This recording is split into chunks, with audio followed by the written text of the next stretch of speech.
इस बीच करनाल से ये बड़ी खबर, अमेरिका से डिपोर्ट किए गए लोगों पर बोले केंद्रीय मंत्री मनोहर लाल, मैंने पहले ही कहा था डंकी का रास्ता गलत है, लीगल तरीके से जाना चाहिए विदेश।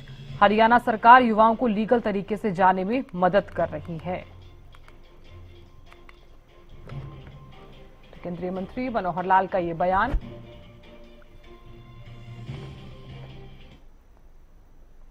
आप लोग इसको अदरवाइज न लेना, मुझे ध्यान में है। मैंने जो अपनी यात्राएं की थी चुनाव के दिनों में, उस समय भी मैंने कहा था कि ये जो रूट टंकी रूट है ये युवकों के लिए भी ठीक नहीं है, परिवारों के लिए भी ठीक नहीं है। हालांकि मुझे पता है कि इसकी आलोचना लोग करते हैं। हम चाहते हैं युवकों को रोजगार मिले, उनकी कौशल, उनकी शिक्षा ये बढ़कर के हो, लेकिन जहां भी कहीं विदेश में जाना है विधिवत तौर तरीके से जाए। हम उसमें पासपोर्ट बनाने में भी उनकी सुविधा है, उनको सुविधा देते हैं, उनको वीजा लेके देने में भी सुविधा देते हैं, और वहाँ प्लेसमेंट में भी अभी फॉरेन कोऑपरेशन डिपार्टमेंट हरियाणा सरकार ने जो हमने बनाया था उसके माध्यम से इससे पहले भी काफी बड़ी संख्या में लोग रोजगार के लिए जा चुके हैं। अभी भी और से रिक्वेशन आई हुई है, बहुत से केयर टेकर इनकी आवश्यकता है, ड्राइवर्स की आवश्यकता है, तरह तरह की आवश्यकताएं वहाँ काम की पड़ती रहती हैं। मैं स्वयं विदेश में एक बार दुबई ऐसे जो एजेंट्स हैं जो विधिवत तौर तरीके से लोगों को लेके जाते हैं, उनसे मेरी मीटिंग भी हुई थी और हमें उन्होंने कहा था कि हम देश भर से 1 लाख लोगों को यहाँ लाने के लिए तैयार हैं। शर्त यही है कि विधिवत तौर पर वो जाए, बिना तौर तरीके से जाएंगे तो हर देश अपने अपने तरीके से काम करता है। अब हम अगर मान लो देश में इलीगल जो नागरिक हैं जो घुसपैठ करके आए हुए हैं उनका विरोध करते हैं, हर देश ऐसा करेगा। यहाँ भी बांग्लादेश के कितने लोग आए हुए हैं, और अगर ऐसा यार, देखिए ये मैं इस पर टिप्पणी नहीं करूंगा, क्योंकि कोई भी अगर कोई किसी देश का कोई नियम है उसका उल्लंघन करने में उनका निर्णय है। हमारे यहाँ जंजीरें हमारे लोग नहीं लगाते हैं, उनके लोग क्या करते हैं क्या नहीं करते हैं, दोषी को क्या सजा देनी है उसकी उसके बारे में टिप्पणी करना ठीक नहीं है।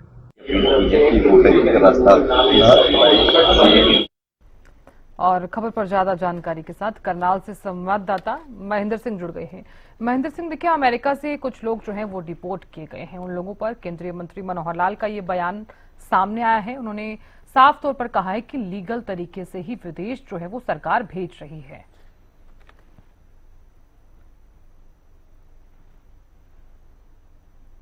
साधना, देखिए जिस तरह से एक बार फिर हरियाणा के जो युवा डोंकी रूट से अमेरिका गए थे, ट्रंप सरकार ने उन्हें डिपोर्ट किया है। 50 से ज्यादा युवक हैं जो हरियाणा से डोंकी रूट से ही अमेरिका गए थे, जिनमें करनाल जिले के 16 युवक हैं, जिनको कल पुलिस जो है एयरपोर्ट से लेकर आई थी और उनके परिजनों को उनको सौंप दिया था।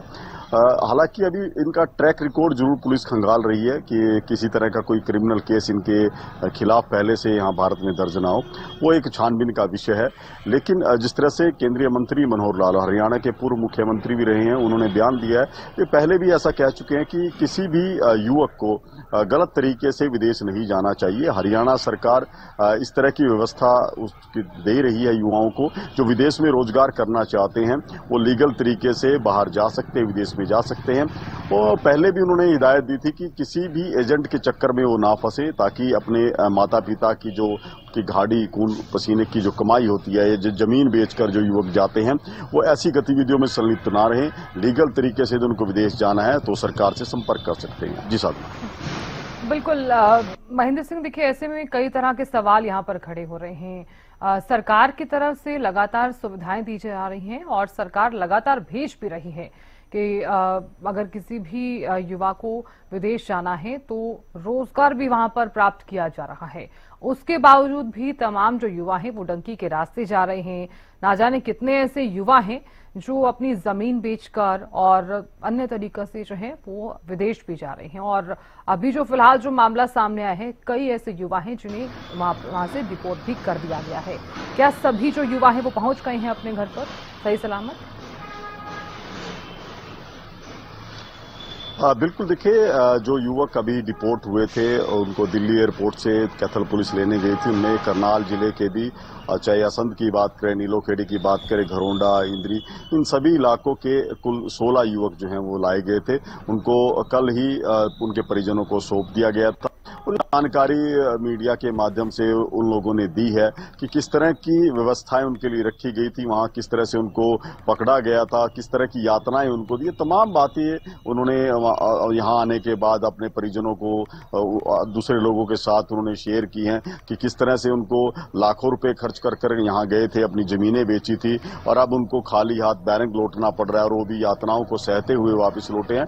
अब वो शायद वो समझ रहे हैं कि गलत तरीके से विदेश जाना, डोंकी रूट से कहीं दूसरे देश में एंट्री करना वो बेहद गलत साबित हो सकता है और उनके लिए जोखिम भरा भी रहता है। जी साधना। बिल्कुल महेंद्र सिंह, जोखिम भरा तो ये रास्ता रहा ही है क्योंकि तमाम जो युवक डंकी के रास्ते वहां पर गए थे विदेश, हालांकि वो विदेश पहुंच ही नहीं पाए, अमेरिका के अंदर एंट्री ही नहीं कर पाए हैं।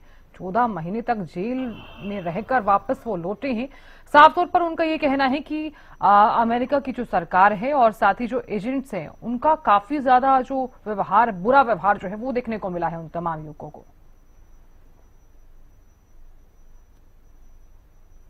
साधना, देखिए जो युवक लौटे हैं उन्होंने बताया कि किस तरह से पहले तो उन्हें जो डोंकी रूट है उसकी यातनाएं सहनी पड़ती हैं क्योंकि डोंकी रूट आसान नहीं है।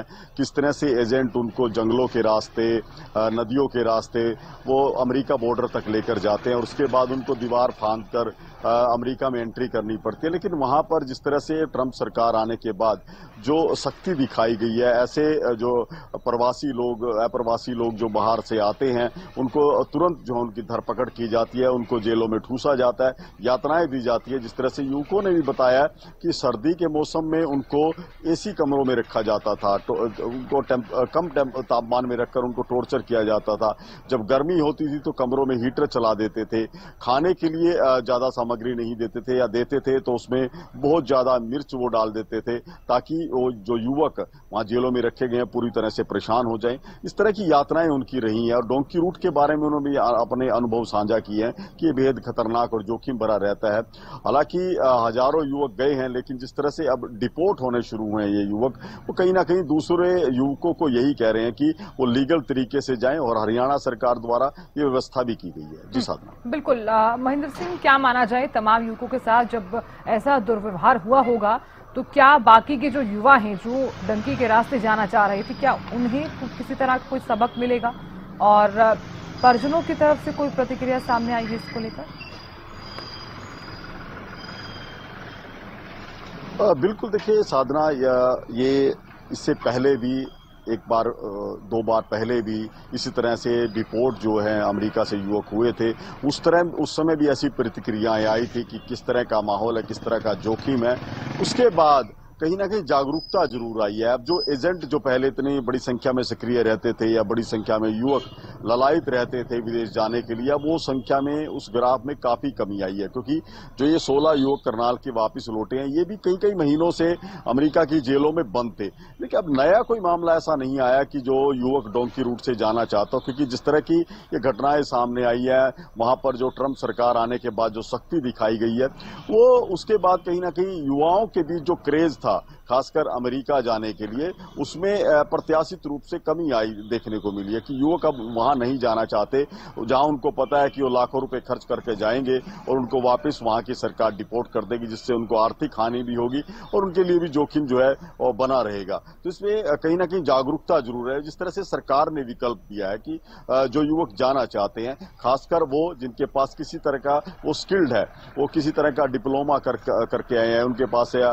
किसी तरह के लाइसेंस है, सर्टिफिकेशन है, वो उनके लिए रहा हरियाणा सरकार ने आसान किया। चाहे हम इजराइल की बात करें, अभी भी वैकेंसी निकाली है हरियाणा सरकार की तरफ से कि दुबई में जो हैवी ड्यूटी ड्राइवर हैं उनकी पोस्ट है करीब 100, वो भी यदि विदेश जाना चाहते हैं तो उसके लिए भी वैकेंसी निकाली गई है। तो ये रहा जो है युवकों को अब आसान लगी है बजाय डोंकी रूट से। जी साधना। बिल्कुल महेंद्र सिंह, आप नजर लगातार बना रहिएगा। जानकारी देने के लिए बहुत शुक्रिया।